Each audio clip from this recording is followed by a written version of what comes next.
പറഞ്ഞതുപോലെ ലോകത്തിനെല്ലാം നന്മ വരട്ടെ എന്ന് ആഗ്രഹിച്ച് ഇടുന്നവരുമുണ്ടാവും. പക്ഷെ ഈ സാധാരണക്കാരായ നമ്മൾ ഈ കാണുന്ന ലക്ഷോപലക്ഷം വരുന്ന സ്ത്രീകളിൽ അധികവും അവർക്ക് അവരുടെ വേദന പറയാനുള്ളത് ഒരുപക്ഷെ ആറ്റുകാൽ അമ്മയോടാവും.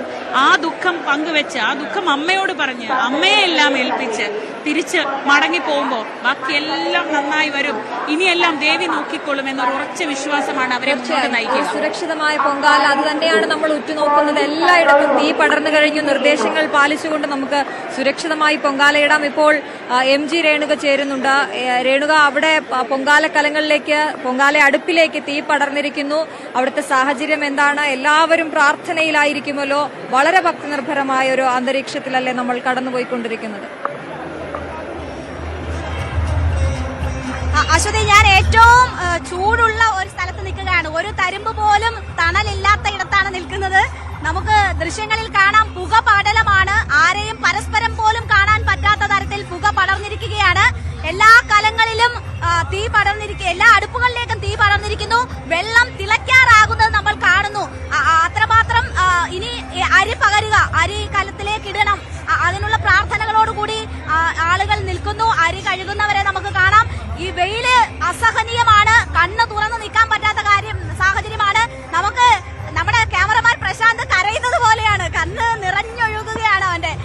അതേപോലെ എന്റെയും ഒക്കെ കണ്ണുകൾ നിറഞ്ഞൊഴുകുന്നു. എല്ലാ ഭക്തരും അത് ഭക്തിയിൽ അമ്മയെ വിളിച്ച് കരയുന്നവരുണ്ട്. പുക സഹിക്കവയ്യാതെ കണ്ണ് നിറഞ്ഞൊഴുകുന്നവരുണ്ട്. അപ്പോ അങ്ങേയറ്റം ചൂടിൽ നിന്ന് അവർ പ്രാർത്ഥനയോടുകൂടി കഴിയാണ്. ഇവിടെ നമുക്കൊപ്പം ഉള്ളത് ബോംബെയിൽ നിന്നും പാലക്കാട് നിന്നും ഒക്കെ എത്തിയ കുറച്ച് ആളുകളാണ് നമുക്കൊപ്പം ഉള്ളത്. എവിടെ നിന്നാ എത്തുന്നേ? ബോംബെ. നേർച്ചയാണോ? നേർച്ചയാണോ? അതെ, നേർച്ചയല്ല, ഒരു ആഗ്രഹം കൊണ്ട് വന്നത്. ഫസ്റ്റൈമാണോ? നല്ല വിയർക്കുന്നുണ്ട്. നല്ല വെയിലുള്ള സ്ഥലമാണ്. ഒരു കുഴപ്പമില്ല, ഒരു സന്തോഷമാണ്. കൂടുതൽ അമ്മയ്ക്ക് വേണ്ടിയിട്ടുള്ള കൂടുതൽ കഷ്ടപ്പെട്ടിട്ടാൽ കൂടുതൽ അനുഗ്രഹം കിട്ടുമെന്നാണ്. ഇല്ല, അങ്ങനെയൊന്നുമില്ല. ഓക്കെ, നമ്മുടെ അപ്പതാ ബോംബെയിൽ നിന്ന് എത്തിയ വേറൊരു ഫാമിലി ഉണ്ട്. എവിടെ നിന്നായിരുന്നു? ഒറ്റപ്പാലത്തുനിന്ന്. മോളോ? മലപ്പുറത്തുനിന്ന്. എങ്ങനെയുണ്ട് നിങ്ങളുടെ ഒരു എക്സ്പീരിയൻസ്? പൊങ്കാല ഇടുന്നില്ലല്ലേ? ഇടുന്നില്ല. കാണുക, ആസ്വദിക്കുക. പറ്റാത്ത സാഹചര്യം അതുകൊണ്ടോ. അമ്മയിടുണ്ട്. ഫസ്റ്റ് ടൈമാണ് ഇവിടെ? ഫസ്റ്റ് ടൈം അല്ല. അശ്വതി, ആദ്യം എത്തുന്നവർ അല്ലാതെ എത്തുന്നവർ ഇവിടെ മുഴുവൻ വെയിലിൽ നിൽക്കുകയാണ്. ഒരു തരിമ്പ് പോലും തണലില്ല. അതിൽ ഈ ചൂട് കൂടി ആയപ്പോൾ നിൽക്കാൻ പറ്റാത്ത സാഹചര്യമുണ്ട്. പക്ഷേ അമ്മയ്ക്ക് വേണ്ടി പൊങ്കാല ഇടുമ്പോൾ ഇതൊന്നും അവരെ ഒരു തരത്തിലും അസ്വസ്ഥപ്പെടുത്തുന്നില്ല. അമ്മയ്ക്ക് വേണ്ടിയല്ലേ, അനുഗ്രഹത്തിന് വേണ്ടിയല്ലേ എന്നവർ പറയുന്നു. അവർക്ക് ചൂടൊരു പ്രശ്നമല്ല, വെയിലൊരു പ്രശ്നമല്ല, പുകയൊരു പ്രശ്നമല്ല. നിൽക്കാൻ പറ്റാത്ത ചൂടിലും അവർ നമുക്കിവിടെ പൊങ്കാല തിളച്ചു തുടങ്ങുന്നു. വെട്ടിത്തിളയ്ക്കുന്ന പൊങ്കാല നമുക്ക് കാണാം ദൃശ്യങ്ങളിൽ. പൊങ്കാല പകർന്ന് ഇപ്പോൾ തന്നെ പൊങ്കാല തിളച്ചു തുടങ്ങിയിരിക്കുന്നു. ഈ പൊങ്കാല തിളച്ചു തൂവണം. പ്രാർത്ഥനയോടുകൂടി നിൽക്കുന്ന ഭക്തയെ നമുക്ക് കാണാം.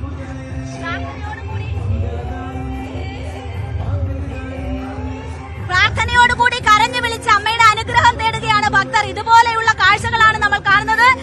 ഇവിടെ പരസ്പരം ആളുകളെ കാണാൻ പോലും കഴിയാത്ത തരത്തിൽ ഈ സ്പോട്ടിലെ ഏറ്റവും തിരക്കുള്ള സ്ഥലമാണ്. പത്മനാഭസ്വാമി ക്ഷേത്രത്തിന് മുന്നിലുള്ള റോഡാണ്. അവിടെ പുക പടർന്നിരിക്കുകയാണ്. ഈ അമ്മയെ വിളികളാൽ, ശരണമന്ത്രങ്ങളാൽ മുഖരിതമാണ് ഇവിടം. അത്രമാത്രം ഭക്തിസാന്ദ്രമായ സാഹചര്യമാണ്. ആ വെയിലിനെ വകവെക്കാതെ ഓരോരുത്തരും പ്രാർത്ഥനയോടുകൂടി പൊങ്കാല അമ്മയ്ക്ക് വേണ്ടി അർപ്പിക്കുന്നതാണ് നമ്മൾ കാണുന്നത്. ശ്രീജ,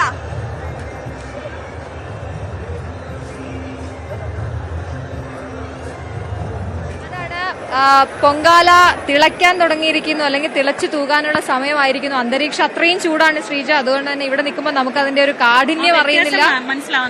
അതെ, അന്തരീക്ഷം വളരെയധികം മാറുന്നുണ്ട്. ചൂട് കൂടി വരുന്നു. അതുകൊണ്ട് തന്നെ പൊങ്കാല കലങ്ങളിലൊക്കെയുള്ള അന്തരീക്ഷം പോലെ തന്നെ തിളയ്ക്കുകയാണ്. പൊങ്കാല കലങ്ങളും അത്രയും ചൂടിൽ പൊങ്കാല അർപ്പിക്കുന്ന ആളുകളെ നമുക്ക് കാണാം. വിവിധ ഇടങ്ങളിൽ നിന്നുള്ള ദൃശ്യങ്ങൾ പ്രേക്ഷകർ കാണുകയാണ്. എല്ലാവരും ഒരേ മനസ്സോടെ, ഒരേ പ്രാർത്ഥനയോടെ പൊങ്കാല ഇടുകയാണ്. ഓരോരുത്തർക്കും ദേവിയോട് പറയാനുള്ള കാര്യങ്ങൾ അവർ പറഞ്ഞുകൊണ്ട് 3 വട്ടം ഒഴിഞ്ഞ് അരിയിടാൻ തുടങ്ങുകയാണ്. ഓരോ ഘട്ടങ്ങളാണല്ലോ ഇനി. തിളയ്ക്കുന്നു, അതിനുശേഷം അരിയിടുന്നു. അരി തിളച്ചു തൂകുമ്പോൾ അതൊരു സന്തോഷം.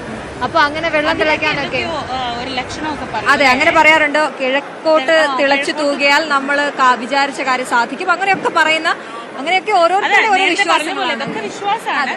വിശ്വാസത്തിന്റെ മുകളിൽ യുക്തിയുടെ ചോദ്യമൊന്നും നമ്മൾ ചോദിക്കരുത്. വിശ്വാസം മാത്രമാണ്. അതെ, അങ്ങനെ അപ്പോൾ ഓരോ കാര്യങ്ങൾ പ്രാർത്ഥിച്ചുകൊണ്ടുള്ള വഴിപാടായി പൊങ്കാല നടത്തുന്ന, നേർച്ചയായി പൊങ്കാല നടത്തുന്ന ആളുകൾ ആദ്യമായി പൊങ്കാല ഇടുന്ന അത്ഭുതം കണ്ട പോലെ നോക്കി കാണുന്ന ആളുകളെയൊക്കെ നമുക്ക് കാണുന്നുണ്ട്. അതുപോലെ എക്സ്പീരിയൻസ്ഡ് ആയിട്ടുള്ള എത്രയോ വർഷമായിട്ട് പൊങ്കാല ഇടുന്ന നമ്മള് ശബരിമലയിൽ പോകുമ്പോ ഗുരുസ്വാമി എന്നൊക്കെ പറയാം. അതെ അതെ, ഞാൻ ഇന്നലെ അത് പറഞ്ഞിരുന്നു. ശബരിമലയിൽ പോകുമ്പോ അത് എത്ര മലയാണ്? 12 മലയാണോ? മല ചവിട്ടി കഴിഞ്ഞാൽ 18 മല ചവിട്ടിയാൽ, ക്ഷമിക്കണം, 18 മല ചവിട്ടിയാൽ ഗുരുസ്വാമി എന്ന് പറയുന്നത് പോലെ ഇവിടെ ഓരോരുത്തരും 18 വർഷം പൊങ്കാല ഇട്ട അമ്മമാരൊക്കെ ഉണ്ട്. അപ്പൊ അവരെയൊക്കെ നമുക്ക് ഗുരുസ്വാമി എന്ന് വിളിക്കാം. എല്ലാ കാര്യങ്ങളും അറിയാൻ, എല്ലാ കാര്യങ്ങളും പൊങ്കാലയെ കുറിച്ച് അറിയാവുന്ന, അതിന്റെ ചിട്ടവട്ടങ്ങളൊക്കെ അറിയാവുന്ന അമ്മമാർ എന്തായാലും എല്ലാവരും പൊങ്കാല കലങ്ങളിലേക്ക് അവരുടെ ശ്രദ്ധ പൂർണ്ണമായും കേന്ദ്രീകരിച്ചിരിക്കുകയാണ്. നമുക്ക് അനുശ്രീയിലേക്ക് ഒന്ന് പോവാം. ശ്രീജ, അനുശ്രീ ഉള്ളത് സംവിധായകൻ ഷാജി കൈലാസിന്റെയും ആനി ഷാജി കൈലാസിന്റെയും വീട്ടിലാണ്. പതിവ് പോലെ ആനി വളരെ കാര്യമായി തന്നെ ശ്രീമതി ആനിയുടെയും പൊങ്കാല അവിടെ പുരോഗമിക്കുകയാണ്. അനുശ്രീ, അവിടെ എന്തായി?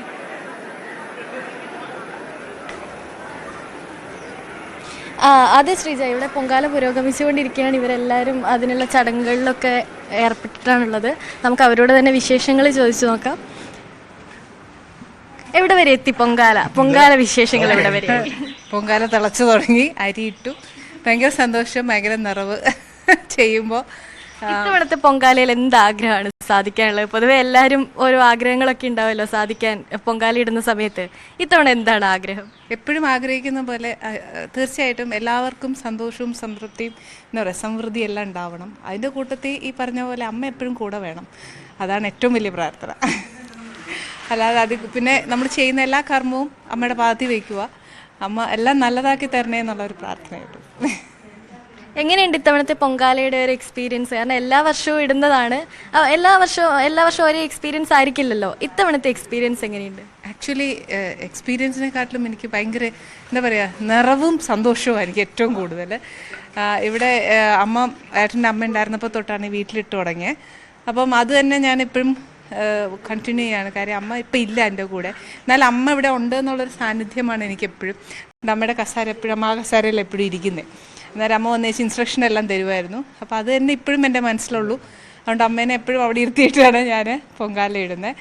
പിന്നെ ഈ പറഞ്ഞ പോലെ ഭയങ്കര സന്തോഷം. ഓരോ വർഷം ചെല്ലുന്തോറും ഭയങ്കര ആവേശവും ഭയങ്കര എന്താ പറയുക, എനർജിയും കൂടുതലാണ്.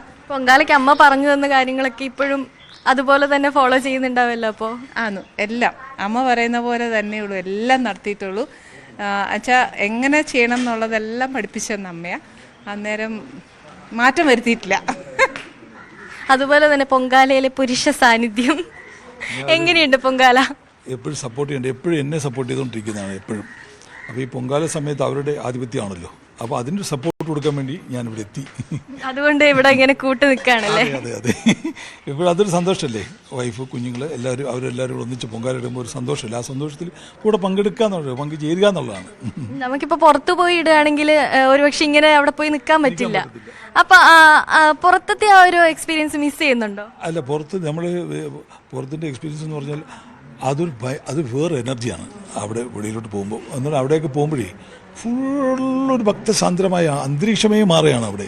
ഇവിടെ നമ്മൾ ഇത്ര പേരല്ലേ ഉള്ളൂ, അവിടെ ഒരു ഭീകരമായ അന്തരീക്ഷമാണ്. ആ അന്തരീക്ഷത്തിനെ കവർ ചെയ്യാൻ പറ്റത്തേയില്ല. അവിടെ ഭയങ്കര ശബ്ദ കോലാഹലങ്ങൾ, അതിൽ നിന്നൊക്കെ ഇവിടെ ഭയങ്കര ഒരു സൈലൻസ്. അതാ പറഞ്ഞത്, ആ എനർജി അത് ഭയങ്കര എനർജിയാണ്. അത് ഫീൽ ചെയ്താലേ പറ്റത്തുള്ളൂ. അത് നമ്മൾ അനുഭവിച്ചിട്ടുണ്ട്, നമ്മൾ പോയി കണ്ടിട്ടുണ്ട് അവിടേക്ക്. ഇത്തവണയും പോകാൻ തോന്നുന്നുണ്ടോ? പോകാൻ തോന്നുന്നുണ്ട്, പക്ഷേ കുറേ എല്ലാവരും അങ്ങനെ നിൽക്കുന്നില്ല. അപ്പോൾ നമ്മളൊക്കെ അങ്ങോട്ട് പോകുമ്പോഴേ എല്ലാവരും ഓടി വന്ന് അവർ കാര്യങ്ങളൊക്കെ പറഞ്ഞുകൊണ്ടിരിക്കും. അപ്പോൾ അവർ എനർജിയിൽ പോയിക്കോട്ടെ, അത് അവരുടേതായിട്ടുള്ള ഭക്തിയുടെ ലോകത്ത് പോയിക്കോട്ടെ.